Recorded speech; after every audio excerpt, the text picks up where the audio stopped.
Hey, everybody. NFL Draft Week. Mike Shope, Adam Krautwurst, live at the Lobster Roll. Adam is back making a return engagement at the Lobster Roll tonight. We've got quarterback day going on. We have the draft, some high-stakes focus talk here. We'll get into who really should be the 101 in drafts. Of course, we're kind of at the, not an end point, but once the draft plays out, dynasty managers, and we'll all try to figure out how to rank guys, and then there'll be a break. Some kind of a break at least, although football guys will start on Sunday. Whatever. When you're, playing dynasty and playing high stakes tournaments and in leagues like we are, the clock never stops. The calendar is 12 months a year. I don't know why I'm stalling. Welcome to the deep end. Thank you.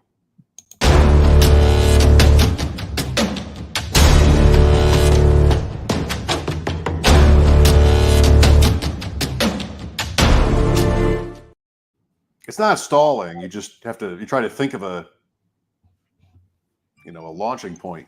Think of a good place to end it. Didn't come right to me today, but hopefully that's not a bad omen. How are you? You're good.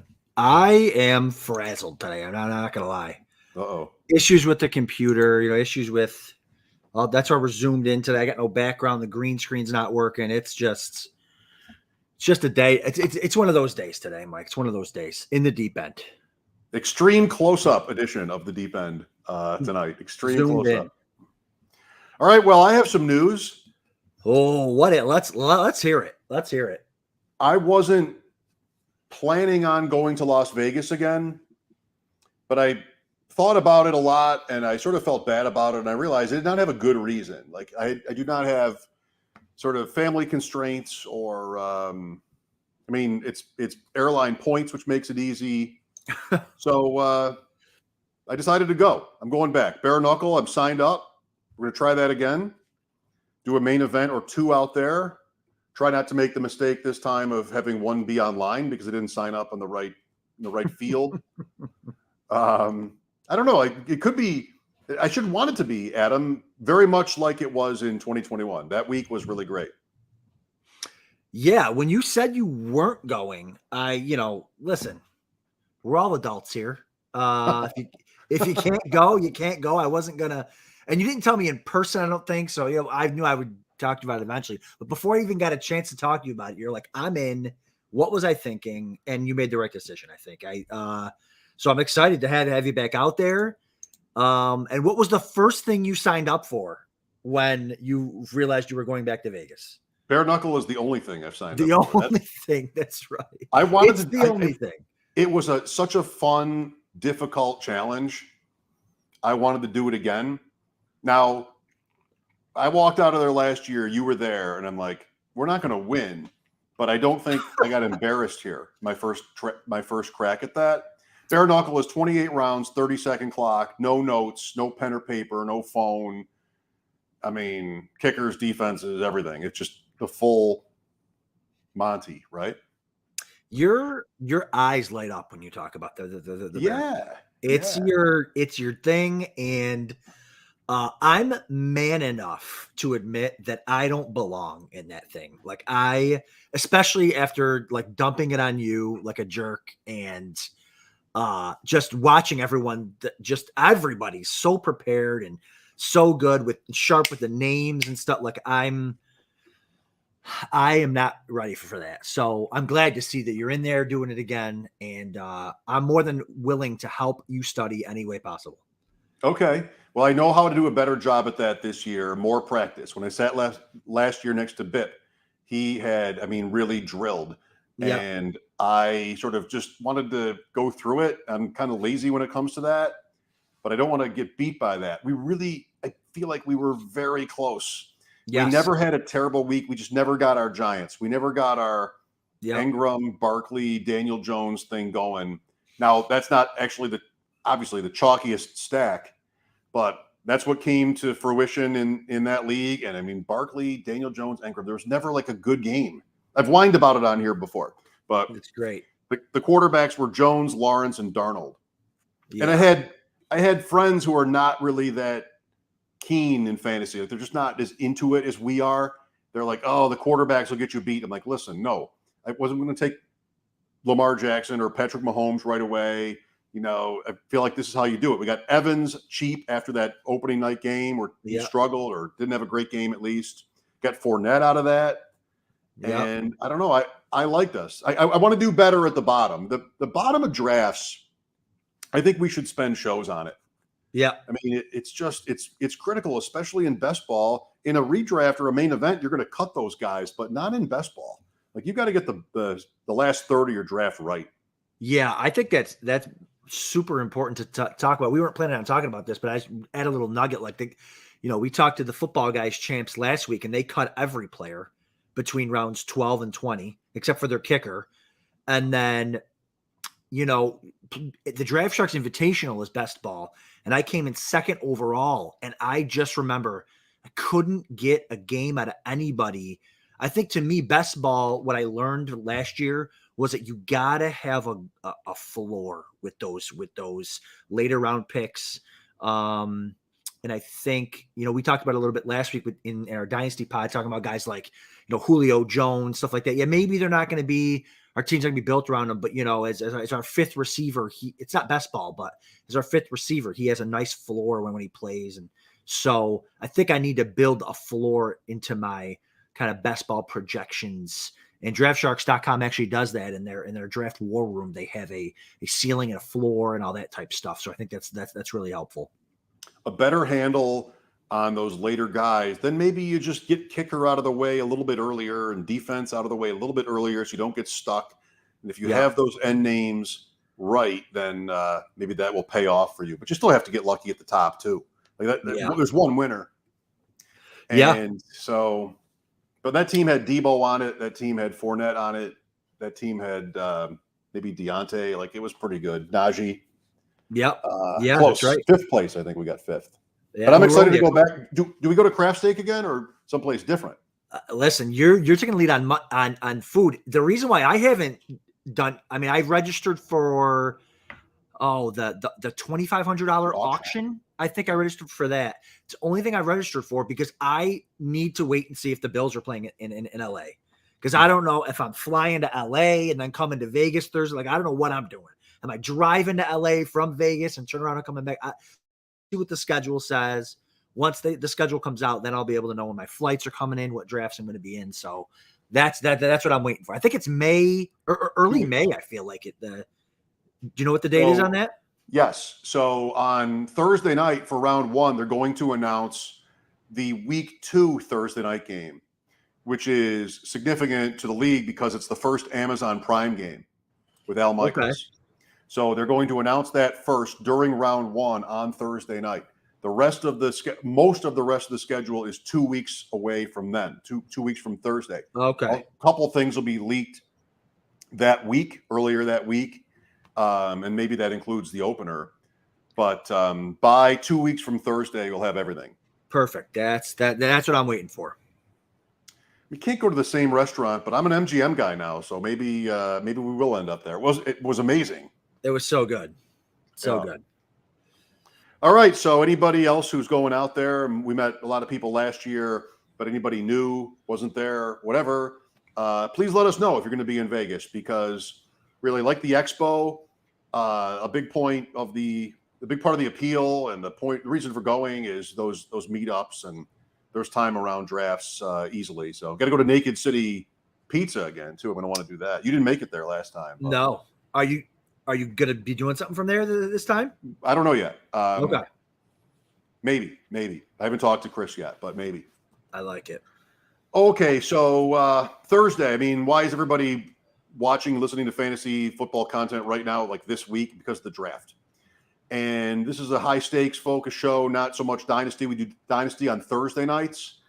Yep. If you want that, but for the high stakes people, you've got whether it's Dynasty or not, even if it isn't, you've got situations that will change, maybe dramatically, on Thursday. It's hard to know what they're going to be. Some are more maybe predictable than others, Adam, but we're going to see a lot of scrambling after the weekend.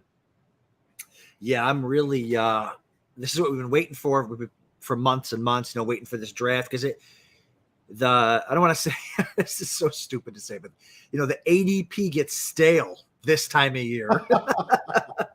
and you're just waiting for the rest of the chips to fall, right? So I wanted to talk a little bit kind of tonight about some guys who are currently in the NFL, not the rookies, whose stock will rise or could rise post draft or could fall post draft. And I think a lot of kind of smart drafters were kind of baking these scenarios in when they were drafting, maybe in January or February, taking the Breece Halls in the 5th, 6th round. Now he's going at the 3-4 turn. Now, I heard you talking to Sigmund Bloom on your show, and we're talking maybe early 2nd, something like that. So if you were taking a guy like Breece Hall, but again, he's a rookie. We're not going to talk about the rookies, but I did want to talk about maybe some receivers and some running backs that are currently in the NFL that I think could rise or fall post draft. And I'll start with a running back. And this is all based off of this is from fantasymojo.com. The gateway there to all the FFPC information. So this is FFPC ADP. And a running back I saw that I think could rise post draft is James Conner. So right now he's going at the 312. And I think he's going there. The only reason I can think of him not going a little bit higher is because of people might be concerned that they're going to draft somebody significant. So if they don't take a running back, and I don't think they will. Personally, I'm fine with Conner at the 312. I've been taking him there. If they don't take someone in day 1, day 2, I could see him creeping up to the 2-3 turn and stay in there. That's where he belongs. So I feel like that's a guy that could rise post draft. Yeah, that's interesting because that could go either way. You have to determine first whether you think his place in the market right now, like which way it would more likely turn, like whether they do draft somebody, whether they don't. I don't think anybody is likely to pick a running back on the first night. The odds on that are the over-under is around 37. So in terms of the betting lines, I think they're a great helper in this way. Yeah. No team is expected to pick a running back. If they pick one on day 2, it'd be much easier if you knew the team you were talking about was competent. With Arizona, you can't really know that. I mean, they're not a competent organization. So if you and I ran the Cardinals, maybe you would disagree, but what I would think they would want to do is pick a running back in the course of the draft that can catch the ball. That's what Edmonds did for them. Yep. This rookie, whether it's James Cook or Rashad White or somebody who rookie contract to complement Conner. Conner did a great job for them. So that's really, I think, all they should want. But who knows if a team actually works like that? If they get to their 2nd round pick and Walker or even Hall are still available, they might just do that. Depends how good they think they are everywhere else and what the importance of running back is. And that's where there's been a big divide in football thinking. And teams are kind of overall, I think, late to the party when it comes to what the running back value is. You have so many top running backs in the league on 2nd contracts and making big money. And Conner got paid too. Conner a year ago was an afterthought. Yep. And he did great. So what I think Arizona should do is one of those guys I mentioned or somebody else who's more of a pass catching specialist, a complement to Conner, and that shouldn't affect Conner too much if they do it right. Yeah. I mean, he could certainly stay there. Like if they draft a scat back, like you're saying, a pass catching back, maybe in the 3rd round, I could see Conner staying at the 312. But if they get into the 4th, 5th round and they haven't drafted a running back yet, I think people start to see it and believe it, and he could definitely get to the 2-3 turn, I think. Sticking with running backs, one for me that affects you and me in our new 1K dynasty at FFWC is Michael Carter. Michael Carter has become the guy that I'm the most focused on with fantasy in mind for this weekend. Like, do the Jets do something at running back? Should they? I think, again, no, at least significant. A, Carter himself was a Saturday pick early in the 4th round. And B, the Jets have a lot of picks. And teams with a lot of picks can tend to think of them as more luxury picks, even when you're the Jets. We've already drafted our receiver and our offensive tackle in the 1st round. We're going to do defense here, but they have 2 early seconds. So that's a little scary for Carter, and in the 3rd too. I think he's good, and this will come down to whether the Jets agree. Do the Jets think he's good enough for them to go with? I like, you and I talked about this, maybe also on this show. I like for him that they brought their whole backfield back, because that is less threatening to him than leaving it open, where you would assume, maybe Arizona is an example, where you would assume they would add to it. There are other examples in the league. So I kind of like that for Carter. All these early drafts are, calculations on what you think will happen when this weekend comes around. And you and I placed our bet, and I think I might have pushed you a little bit, that Carter is a good player and should get an opportunity. Now we just have to survive the week. Yeah, that's right. Survive the week is a good way of putting it. And again, like you brought up earlier, is it a competent organization? Like, what are they going to do with those picks? Do they feel like they have extra picks kind of burning a hole in their pocket or whatever? But if he can survive. So if let's say they don't take anybody significant or someone that we think significant or whatever, how high? So Carter's ADP right now is 6'4". How high do you think he could get? I don't know how high, but probably only a little higher, because it's still going to be the Jets. I mean, they could add Jameson Williams or Garrett Wilson to that offense, and that's fine. And it may not really change Carter's perception too much. Wouldn't make it worse. You just have to get, maybe you need sort of the pulse in training camp to be like, okay, this is going to be their running back. You can't expect, at the same time, like the full workload, because almost nobody gets that. Right. But you just need him to do almost maybe like Gibson has done for Washington, where we're always whining about how Gibson doesn't get thrown the ball when he was a receiver in college and everything like that. Just give me Michael Carter at a place like that. And I think, Washington hasn't been good either. That Carter can perform on that kind of level. And for the first 2 years, the spring-summer perception of Gibson has been quite optimistic. Yeah. So just give me sort of a little bit of momentum that they do trust him. And really, they're not drafting anybody will serve as that, I think. It's Tevin Coleman. So right. I feel like maybe that can do that. How high does he go? How high does he go? I don't know a number, but I feel like, people like the player, and they'll get excited for the offense if they add a good receiver and an offensive tackle, and maybe people will talk up the Jets a little bit for once. Yeah, I think he can be he was a top 20 back for like a month before he got hurt, and then they're still going to stink no matter what. So it's good, he's their pass catching back. I think he'll be their pass catching back regardless. If he can be the pass catching back in the goal line, hopefully the goal line back, that's all you're really looking for. Another running back for me, and I have him on this running back's going to rise significantly or fall significantly. I don't think there's going to be in between. And that's our guy, Devin Singletary. I think that if the Bills don't take a running back in the first couple rounds, which is a possibility, right now his ADP over at the FFPC is 8.6. Right. So if they don't do anything significant at running back, I think he's going to fly up to the Michael Carter range, maybe even higher, 5th round, 6th round. If they do take a running back in the first or second round, or even in the 3rd round, if like one of these running backs slips that maybe the Bills are really excited about, and the Bills start talking him up in July or whatever, I think he could fall to the 12th round, kind of where like Zach Moss was going last year, maybe the 10th, 11th, 12th, something like that. But either way, he's not going to stay at 8.6. Well, I like Singletary as a player much more than you do, but I think you're right to be pondering whether the Bills are going to act on that. And that could be largely a function of what else happens in round 1. So they pick 25. They've traded many times, so you can't assume no trade. But let's say we do. And there are 5 receivers. Most people would say, I did talk to Sigmund Bloom today, and he talked like this very specifically. 5 receivers that they will not have a chance at 25, and 3 corners. And those are both relatively need positions for the Bills. So you could end up at a spot where those 8 players are, as predicted, taken, and they haven't made a trade. Some of those teams in that 5 to 10 teams up range where you might like to make a deal are the teams that need receivers.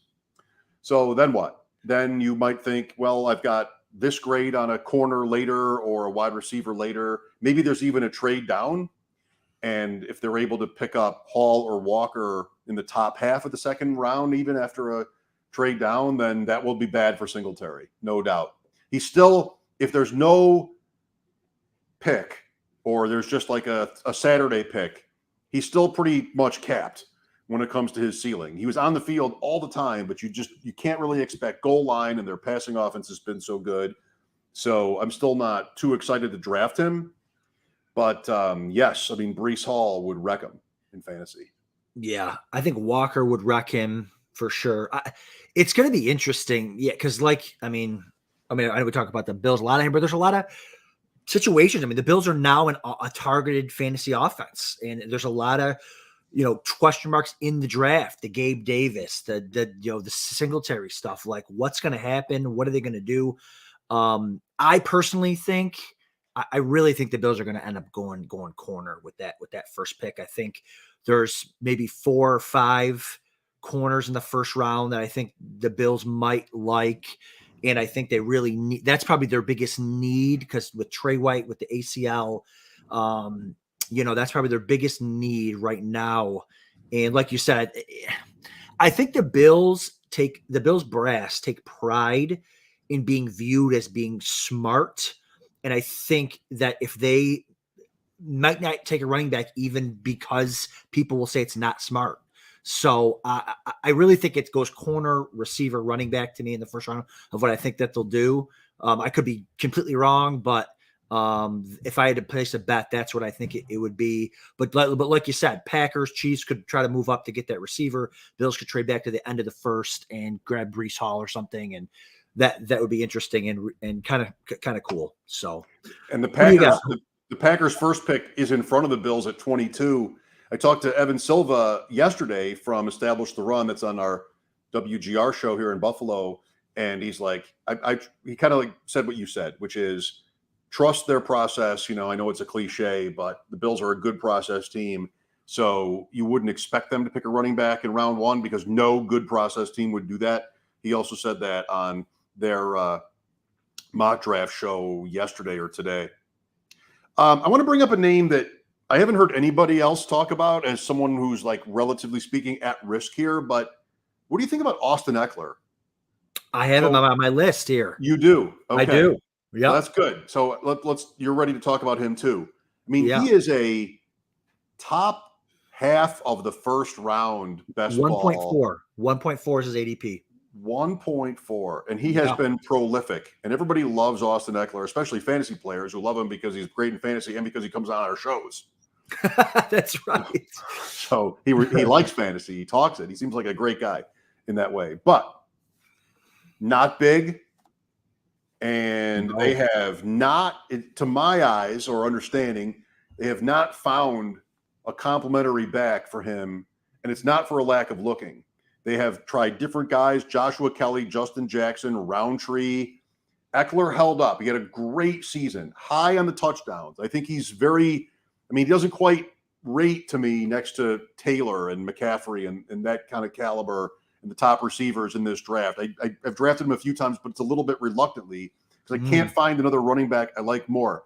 But I think some of those guys up there who are on their second contract, Dalvin Cook, he's even got off the field, but they have Madison. Kamara, Ingram is back in New Orleans, but Kamara isn't sort of somebody I'm worried about from his own team, even though they have a new coach. Yeah. Eckler, though, I don't know. I think they have probably big goals on that organization. They always do. They're always hyped. They never make it. But I don't know. Even if it's not going to be Melvin Gordon, right? But he's going to play for somebody. I'm not that confident that Eckler goes into the season with the same sort of expected share as he's had. This is so interesting. I was thinking about this a bunch today. Eckler, I love Eckler. I had a bunch of them last year. Draft Sharks was really high on Eckler. They were higher than consensus on Eckler last year. Love the player, but he's going to miss time every year because he's just small. Running backs get hurt all the time. The big ones, the strong, it doesn't matter. And he's small. He's so good. He's great at catching the ball. He's great in space. He's great in the red zone, inside the 5. He's so good. I almost would rather have them take a running back in like the second or third round and then have Eckler's, ADP drop to like the end of the second and deal with something where he's going to be healthier. He'll play more games because he's not going to be banging between the 20s, but he's going to get the catches. He's going to get he's going to get the 2-minute work. He's going to get the goal line stuff and keep him healthier and fresher. He doesn't have the ceiling that he would have like he had last year, but I'm going to get more games out of him. He's going to be more consistent. I feel like I like that Eckler than I do the one that I have to take at the 1.4, and he's probably going to miss like 4 to 6 games.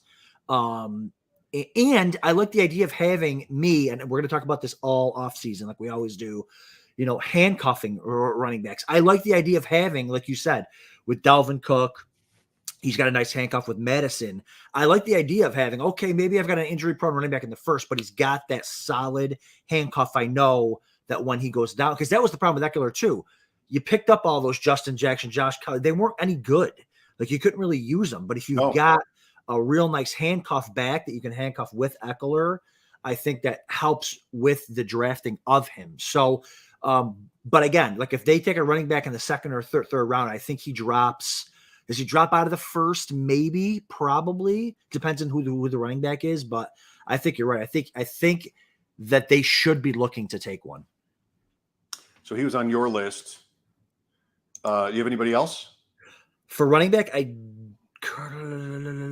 only other running back I had was CPAT, Cordell Patterson. He's going at the 9.3. If they don't do anything, like they're projected to be one of the teams that they I don't want to say they should, like for their offense, they should get a different running back or another one. But for the organization, like they're terrible. So like drafting a running back high does nothing for them. So if they go into like the 4th round, they don't take any one of the top 4 or 5 backs, I could see Patterson having another year where he might not have the year that he had last year, but he could be the number 1 running back on the team. And in the 9th round, that's pretty incredible. So if they don't do anything significant at running back, I could see him moving up into the 6th, 7th round. I think I've seen him drafted. I did a draft with I think Billy Musial last week. I forget. I think it was a never too early FFPC, and he went in like the 5th round or something. So people do really like him. If the Falcons don't take a running back early, I could see him moving up 3 or 4 rounds. Patterson did a great job for them. He got hurt. Played through it a little bit.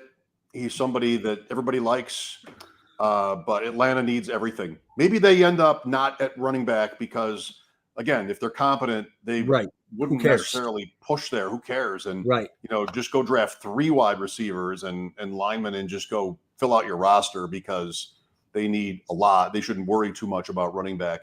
Yeah, I like that. I just really quickly, because I think everybody's on this, but Antonio Gibson. Washington has had visits with maybe as many or more of the running back prospects as everybody else. Buffalo, by the way, that applies to as well. They had 3 of the top 30 visits at least on running backs, Hall, Walker, and Spiller, as reported. So Washington seems to be looking that way too, and McKissick. Everybody is bummed out about Gibson in fantasy and like how that has not smashed yet. I don't know. It doesn't have to, get worse. And maybe in your league, somebody's kind of feeling bummed out and ready to dump him. So I wouldn't be done with the guy, but he's definitely not hot right now. And they act like they might want to draft another. So that's been said a lot, but he's on my list also.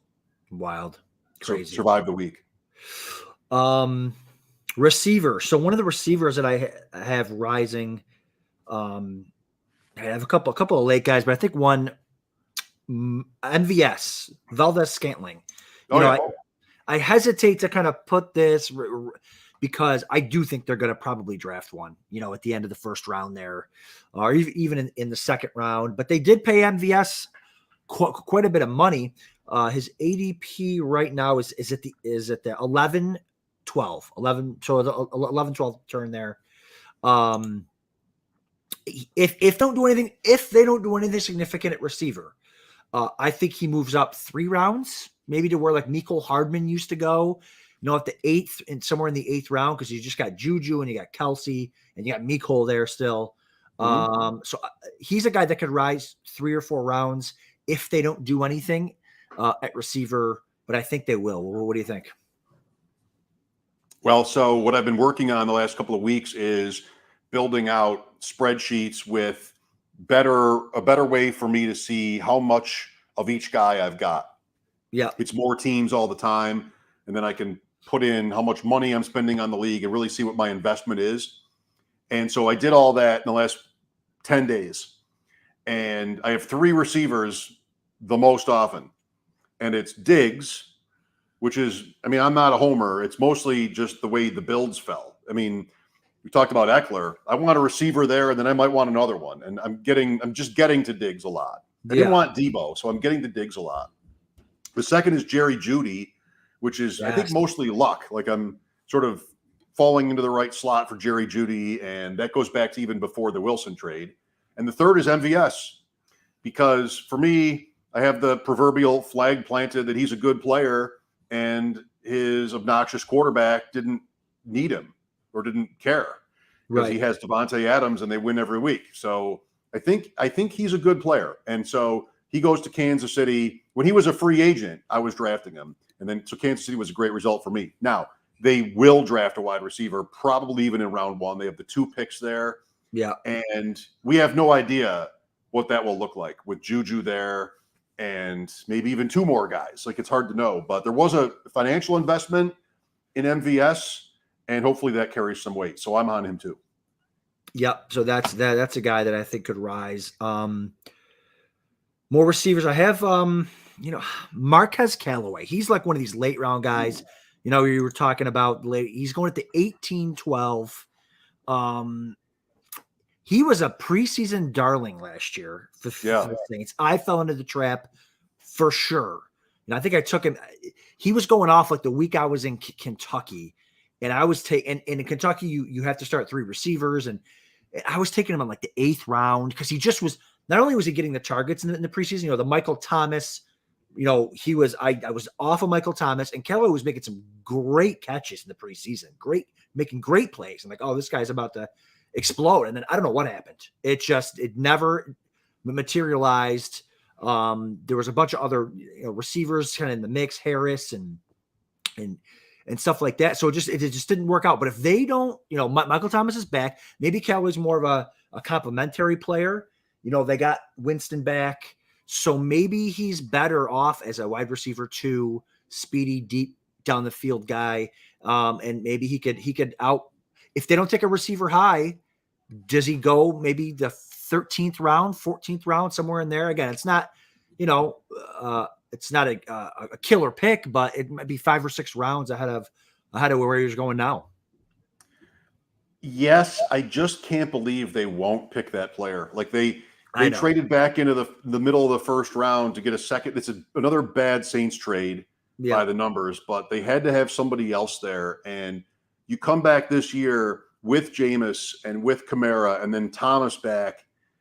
I mean, they just have to. I like Deontay Harris or Deontay Hardy now in the same kind of way. Like he had, for me, more sort of good moments in the course of the season than Callaway did. Yes, Callaway was more the preseason, but I think there has to be somebody else there. They're very thin.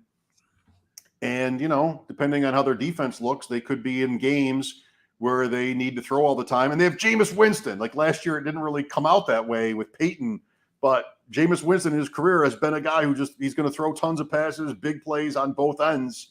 Yeah. And that should be good for somebody other than Thomas or Kamara in New Orleans, even if it's not a good team. So I like the thinking on Callaway. We've been drafting one or two Deontay Hardy shares in the same way, but I think one of those 2 first-round picks has got to be a receiver. And back to Evan Silva, I know he knows people. Like he is credible and somebody he is plugged in when it comes to his predictions. And he told me, because I brought up Olave for the Bills on our WGR chat. He's like, he's not getting past New Orleans. Okay. But again, this is all like, hey, if they don't take a guy, and Olave would be really nice for them. That would be good. A couple of Buckeyes. Yeah. Thomas and Olave. They're always good, the Buckeyes. And then some receivers, and I know we're kind of going long here on this topic, but some receivers that I think could fall. I'll just name the three guys that I had kind of in the same area of the draft. Elijah Moore, Darnell Mooney, and Devonta Smith. They go at the 5'7", 6'12", 6'10", respectively. So those are guys that if their teams take some alpha number one receivers, or just some receivers in the first round. I know Jets are rumored, the Bears maybe not so much, and then Devonta Smith with the Eagles. Having Hurts struggled enough to get Devonta Smith the ball. And if they had another receiver there, that's going to make it even harder. So those are three guys I think that could fall pretty significantly. We'll see. I mean, I think the Jets and Eagles are both good bets to draft a receiver in round one. The Bears don't have a pick, but I think those are both good players. And so sometimes that extra receiver makes life easier for them. I think Devonta Smith could really use that. I expect both teams to draft a receiver, and then where does that leave those guys? They're both well. Don't you agree? They're both well-liked fantasy assets, especially Moore. Like Moore goes earlier. Yeah, Moore goes at the 5'7". I'm just thinking kind of more of like the ADP, like 5'7". Like Moore, I think would be least affected because like if they draft an outside receiver, I think Moore's more of an inside slot, jet sweep type of gadget type of guy. I think he would be less affected. But and Darnell Mooney's that same type of player, but Darnell Mooney I don't think is as good as Elijah Moore. Devonta Smith to me is more of that outside guy, though. If they add another, like an outside receiver, I think, and again, Hurts is more like, I love Hurts for fantasy because of his legs, but and Devonta Smith's good and he's going to get better. But I just think that with those guys, if they add receivers in the first round, I don't see how they could go up. I mean, maybe they stay at the 6'10", but if they add a receiver in the first round, Devonta Smith's not rising in ADP. So, he's not. I think he's kind of good value where he is. I like drafting Devonta Smith. The Eagles, I mean, this isn't really saying anything, but I was thinking today, it could go very badly for the Eagles. If there's still a flimsy level of trust, I think, in Hurts, which I guess is justifiable. I'd like to see him make it because I always want to defend a guy that he can't throw. Well, he's starting in the playoffs. I mean, he's not the worst. Yeah. So, but Sanders is such a question mark. He's almost forgotten at running back. And I don't know. I think that's a good organization, but I'm just not. I don't know how you could. I mean, maybe there are people out there. Last year, I'm thinking of Gilds, who was like, give me all the Eagles. I don't know. I have a tougher time seeing it play out this way. I think the Bears are a mess. I mean, it wouldn't surprise me if the Bears had the worst record in the league. Yeah. And that feels bad, too, because Fields was such a nice prospect. But, Adam, they've done nothing for him. I know. And Mooney, it's fine to be like, okay, well, Darnell Mooney will get all the targets. But holy cow, is he that good? Like, is he somebody who in fantasy, I'm sure he'll be playable in that scenario. But man, they just did nothing to that offense. Byron Pringle didn't he get in trouble yesterday. Like they tried to sign a backup lineman off the Bills, and the Bills matched the offer. Komet's fine, maybe. Montgomery is Montgomery. But I don't know. I think that could be a really bad scene there. Fields has got to be able to process fast enough to get rid of the ball effectively with a bad line, probably with weapons that are pretty light. And what are the chances? And then, I mean, what do they do with him? Because he's on his second coach, like Darnold and Mayfield, these guys who had to go through second coaches right away. Yeah. They're almost doomed just because Hugh Jackson and Todd Bowles inherited top three quarterbacks, and go figure, they didn't make it. So it's a very tough spot for a quarterback. Same thing with the Bears and Nagy. The Bears fell into it. I don't know, maybe whatever they were thinking, but they were in the playoffs at 8-8 the year before with Trubisky, and then pushed for Fields, which is good, but started Dalton. and just, of course it went badly. And of course the coach was fired. Everybody knew that would happen. Right. So That's right. it just doesn't look good. It doesn't feel, it doesn't, it doesn't feel good. And like you said, Mooney's not that good. I mean, why, Mooney's ADP right now, I think, is ahead of Brandon Cooks, but what's the difference? I mean, I think Cooks is a better receiver, and Cooks is in the same situation. Really terrible team with a quarterback that's unproven or not good. And I would take Cooks for sure over Darnell Mooney. But I think Darnell Mooney's stock I think the only reason why Mooney's stock is so high as it is because there's nothing else there. You think they would have to add something, even if it's the second round. But like you said, if 6 receivers go in the first round, what are you adding in the second round? That's right. going to, and they don't have a first round pick. That's what I'm saying. Right. Because exactly. Of this trade. So, I might be wrong on him. Not everybody in the pros, of course, is the player they were projected to be when they left college. He just wasn't like sort of a high end prospect. And Yeah. he's been fine for the Bears. Like he might be excellent, but he didn't sort of project that way. That's the best I can do. And I'd be very worried about the rest of that offense. Fields has to be almost superhuman, I think, to be able to pull that off. And, we've just seen good prospects not get there. And they won't have tons of patience, I think, either. It just started so wrong. You make that trade for him and just screw the rest of it up. I don't know. I'm not happy about it. At least they won't. Hopefully, they won't be on prime time every other week again. Maybe they will because they're Chicago and there's some sort of natural law that means they have to be on every third week in prime time. It'd be nice if we weren't subjected to that. I know, and at least if they are, let Fields play. Yeah, right. Eventually, they got there, but way too late. So, because we know everything, of course. All these things. Oh, they're Arizona this, Chicago that. This is what they should do. That's right. Just me talking. Hey, let's get to Cooper Kupp. Yeah. So the draft is coming. We've been drafting best balls for months now. And I know you have some thoughts on your favorite player from 2021 and where he's going. Yeah. So I had this thought a couple of days ago, and like, why, talking about the 101 and just talking about the first round. And we'll talk about this more. We haven't talked about it much about how uncomfortable I am in the first round this year about just nothing outside of the top couple picks makes me feel good. And so I'm thinking like the 101, before I looked at the ADP, now I knew Cooper Kupp was in the top 3 or 4. FFPC ADP has him at the 102. So like, we don't need to go deep into the weeds with this because he is going second. I don't know if that's going to stick, but he's just a guy that at receiver, people have been talking about like Justin Jefferson. I just hear everyone talk about Justin Jefferson and kind of all the other receivers. And maybe is it because Cook's just a lock and people don't, and no one's really hyping up. But like, I feel like the situation's better than it was last year with no Robert Woods. Odell Beckham's not there. He's got that familiarity with Stafford. I mean, nothing coming back so far this year. Same offense, same coach for the offense. So nothing's going to get negative. So why isn't Kupp being talked about more? Why isn't he the lock for the 101? People like regression. People want to talk about the regression. But even, I think he finished 90 points ahead of Devontae Adams last year, who was the number 2 receiver. So you could take away like 20% of Kupp's production, and he still would have finished ahead of the number two receiver.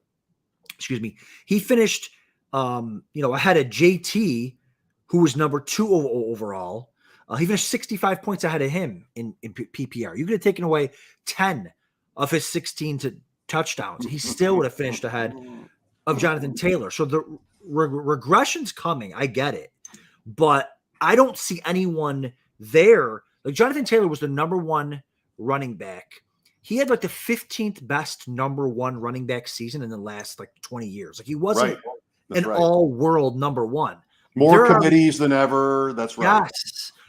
They're talking about Nyheim Hines again. Like they paid him. They paid it right. Like, are you serious? And Matt Ryan throws to running backs. Yeah, that's right. That's right. So and their defensive coordinator left. Yeah. I mean, I just don't see a guy there that if everyone's healthy is going to catapult to where Cooper Kupp's going to be. I mean, Cooper Kupp's 28. He turns 29 in June or something.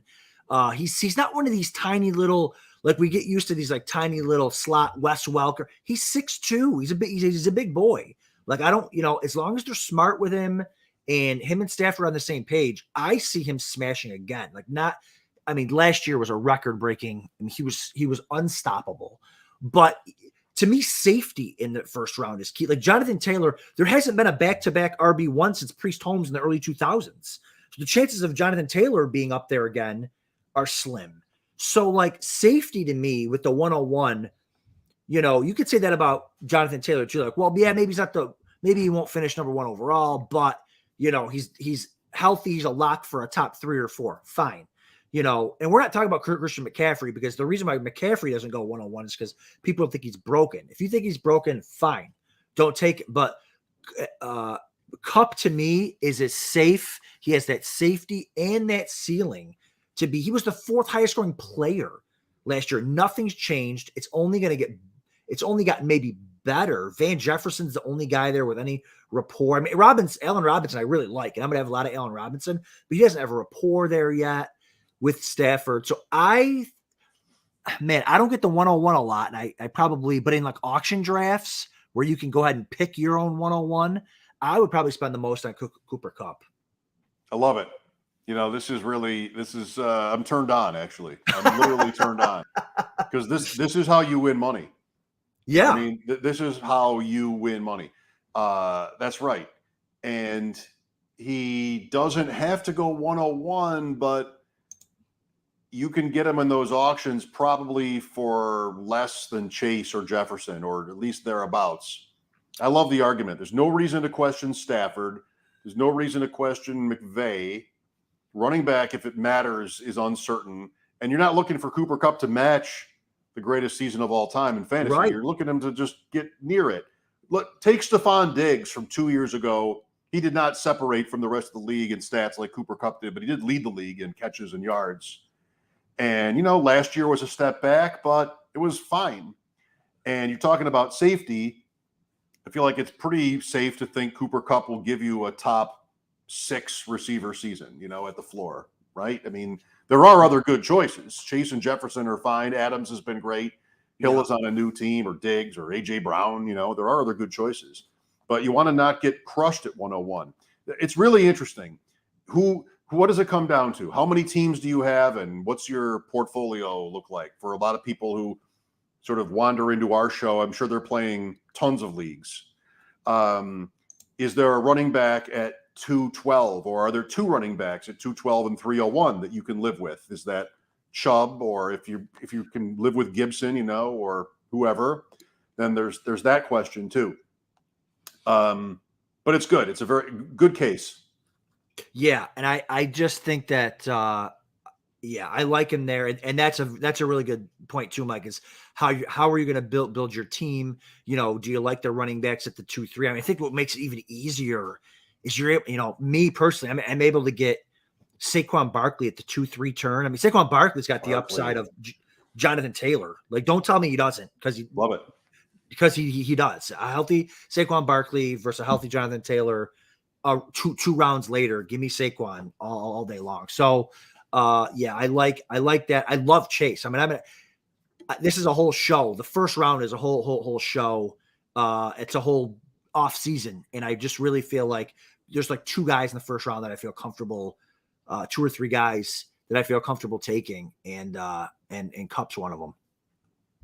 I like it. Well, I'm not sure how big a week it is for him. The Rams never have draft picks, and they are pretty much built. So he does not fit into the last topic. But correct. I'm sure we'll see you out there drafting. Maybe in the football guys, we'll see you out there drafting Cooper Kupp at 101. We'll know it's you. The offseason started with you talking like that about McCaffrey. Like, why isn't McCaffrey the 101? Yeah, I know. And then I got thinking about it, and it's just, I mean, either of them could be. But again, the health, the safety of that, and so I think that to me, and like Nikki Banks said earlier, CMC wears a bra, so I don't know if you can be. Yeah, that was a tough picture. That picture of McCaffrey, you probably can't grab it. That picture was tough. The hair was the big. I mean, he's just ripped, of course. Right. But, I mean, I look like I don't know what kind of reference I want to make here. Ted Danson is too long ago, but I mean, my hair looks absolutely chic compared with the McCaffrey picture. He looked old in that thing. He did, and he looked like, yeah, he was ripped, but he looked like a cross-country runner. Like, he looked like thin and ripped. Like, oh, I thought it was like Carson Wentz when I first looked at it. I'm like, wait, that's The Christian hair was very McCaffrey? strange. Who am I to talk? But the hair was very strange. I don't have any, so I can't talk. Well, you have a hat. McCaffrey could have used a hat that day, and there'd be no question about his masculinity and his prowess, and where he should be drafted. All right. Okay, Adam. So what are we doing Thursday? You've got the big weekend coming up with the Draft Sharks guys. I've got WGR this weekend, which will be big, and all the draft coverage for both of us. Yeah, I'd love to do something Thursday night. I got to figure out at Draft Sharks headquarters if there's a podcast area I can go at midnight, and if so, I'm excited to do that, break some of that down, okay. And then or maybe even Friday morning, and then next Tuesday, a week from today, I think we're planning on doing a live draft.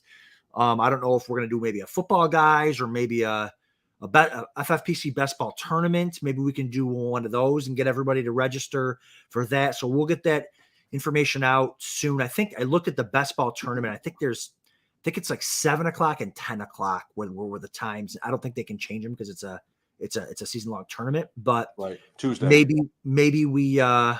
Maybe we just tape and post it. I don't know. We'll see, but I would like to do a draft next Tuesday and dive right in.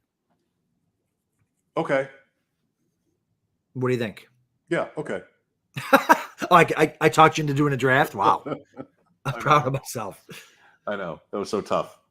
All right. Can we get Jim Zorn on the show before we, there we go. There he is. We're on the cropped things here, but the Jim Zorn wasn't a Super Bowl MVP, was he? Am I losing my mind? No, but that is one of my 2, I think, game worn, or this is a practice worn jersey. So I wanted to show that. I didn't use my kids' jerseys this time. Enough of them. It's too bad. Did it say ZORN? I'm trying to do it. Spread out. No, there is no name on this thing. It's a mesh practice jersey from the late 70s, but it's great. He was my first favorite football player. I'll get you one of my flag football championship worn jerseys. You can throw up there. All right, I'll just put it right here. That's right. You can put your drink on it. I need something. Okay, everybody. Thanks, Nikki. Thanks, everybody, for watching tonight. Right. And we will be back on Thursday at some point. We'll announce it. Follow Deep End FF1 for more. Adam Krautwurst, Mike Shope, enjoy the draft because we won't talk to you before it starts, at least. Hopefully soon thereafter. Have a nice night. See you guys.